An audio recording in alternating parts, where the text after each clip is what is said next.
Dukun itu wong paling kena dipercaya riyen. Eling-eling ya, dukun itu dulu orang yang paling bisa dipercaya karena dekne entuk bocoran saka jin sing iso ngakses napa langit.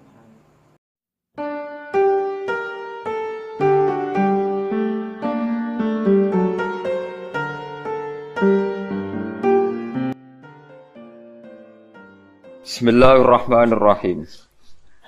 Dukun itu wong paling kena dipercaya riyen. Eling-eling ya, dukun itu dulu orang yang paling bisa dipercaya karena dekne entuk bocoran saka jin sing iso ngakses napa langit. Diriyen mlane wong iku ora oleh gedeng dukun nemen-nemen. Wis ben yo ana sing dukun wae dadi. So ngiyai kangelan wis napa dukun. Mergo Allah gawe dukun niku dhisik ya ana hikmahe. Umpama ora ana dukun niku ora ana bocoran ape ana nabi lahir ning napa? Akhir zaman. Ya kalau terangno ge sithik. Dados riyen sedherenge Kanjeng Nabi lahir niku dukun-dukun niku orang yang paling bisa dipercaya. Mergi saged ngakses langit lewat perewangan apa? Jin. Jin iso ndelok ning langit. Nak ning Lauh Mahfuz iku suatu saat ana wong sing jenenge Muhammad. Wonge lahir ning Mekah ngene. Sehingga zaman iku informasi tentang Nabi itu transparan baik dari pendeta kaya Rohibu Bukhaira maupun dari perdukunan. Nggih pun ngoten pangeran ngersakno ngoten. Akhire Bani Hasyim niku mboten pati dagang, mulane melarat-melarat. Bani Abdi Samsin niku tetep dagang, mergo ngerti nak Muhammad iku ora lahir lewat mereka. Eling-eling ya wae Muhammad bin Abdullah bin Abdul Muthalib bin Hasyim. Hasyim didulur jenenge Abdi Samsin. Abdi Samsin iki sak turunane termasuk Muayyah, nggih. Muawiyah nggih niku bin Abi Sufyan bin Harb nggih bin Umayyah bin Abdi Samsin. Niku ngerti nak turunan Nabi ora bakal ning ndekne, melane tetep nek mati dagang. Sementara Bani Hasyim padahal Muhammad bin Abdullah bin Abdul Muthalib bin Hasyim. Hasyim itu mbah keempat sangka Nabi. Niku pun ngerti tenan nak sampean putune iku bakal dadi nabi. Makanya do rawani lunga. Jadi Hasyim wedi kok jangan-jangan era aku. Engko Abdul Muthalib ya wedi jangan-jangan era aku. Abdullah ya wedi jangan-jangan sehingga do tengok-tengok ning Mekah. Iku ya beritane sebagian sangka kahin apa? Kahin. Perdukunan. Jadi akhirnya mulai Imam Bukhari itu dikritik ketika istidlal itu mengambil dalil bahwa kesaksian kenabiannya Nabi itu sebagian diomong apa dukun. Hazza itu dukun kahin. Ini Imam Bukhari menulis di Dalailun Nubuwah, beliau dengan fasihnya ngendikan ketika Abi Sufyan datang ke Heraklius, beliau datang ke Palestina, teng pemerintahan apa Romawi, Pemerintahan Romawi itu digegerkan oleh informasi nak ning Mekah itu ada orang yang mengklaim dirinya nabi, ya, mengklaim dirinya nabi. Ya tentu bagi kita tuh enggak ngeklaim pancen nabi tenan, tapi bagi mereka kan itu klaim. Singkat cerita sudah dengar detail kalau ada orang bernama Muhammad dari suku Quraisy memaklumatkan diri kalau dia seorang nabi. Singkat cerita Hiroklu kalau dalam kitab-kitab Hiroklu itu tidak punya informasi detail.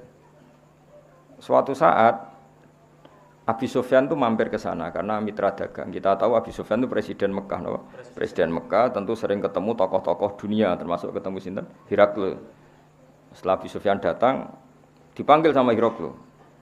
Tolong Abi Sufyan suruh menghadap saya, masyhur. Ini ada di Bukhari, saya ulang lagi ini ada di Bukhari. Setelah menghadap, kamu kenal orang yang yadda'i an-nubuwah, orang yang mengaku-ngaku sebagai nabi. Kata Abi Sufyan, ya kenal, itu masih keluarga saya. Ya itu saya kenal karena itu masih keluarga. Zaman itu Abi Sufyan masih kafir. Jadi justru itu bagus, pas itu Abi Sufyan masih kafir. Lalu orangnya sebelum jadi nabi itu pernah bohong enggak? Enggak pernah. Muhammad itu enggak pernah bohong. Justru itu bagus. Karena kesaksian dari seorang musuh apa? Kesaksian dari seorang musuh karena Abi Sufyan belum iman. Terus bapaknya Muhammad ada yang pernah jadi raja enggak? Mbahnya enggak. Terus pengikutnya itu orang-orang lemah apa orang-orang kuat? Orang-orang lemah. Terus pengikutnya itu apa yang ada yang jadi murtad apa enggak setelah ngikuti Muhammad? Enggak ada yang murtad. bahkan fanatik sekali dengan Muhammad. Kamane wani mati demi Muhammad. Ya mereka nyebut masih Muhammad, masih jangkar. Sampai terus akhirnya dari sekian pertanyaan itu terus Hiroklu membuat tesis sendiri, membuat kesimpulan sendiri. Itu yang namanya Muhammad itu nabi betul. Seperti sifatnya persis yang saya temukan dalam Taurat. Ya. Di antara logika yang dibangun Hiroklu itu begini. Kenapa saya tanya bapaknya raja atau enggak? Andai kan bapaknya Muhammad seorang raja, pasti saya komentari rojulun yatlubu mulka abihi. Dia adalah orang yang punya gerakan karena dia ingin jadi raja lagi kayak bapaknya. Jadi Kanjeng Nabi bagaimanapun dakwah itu kan bikin gerakan sosial.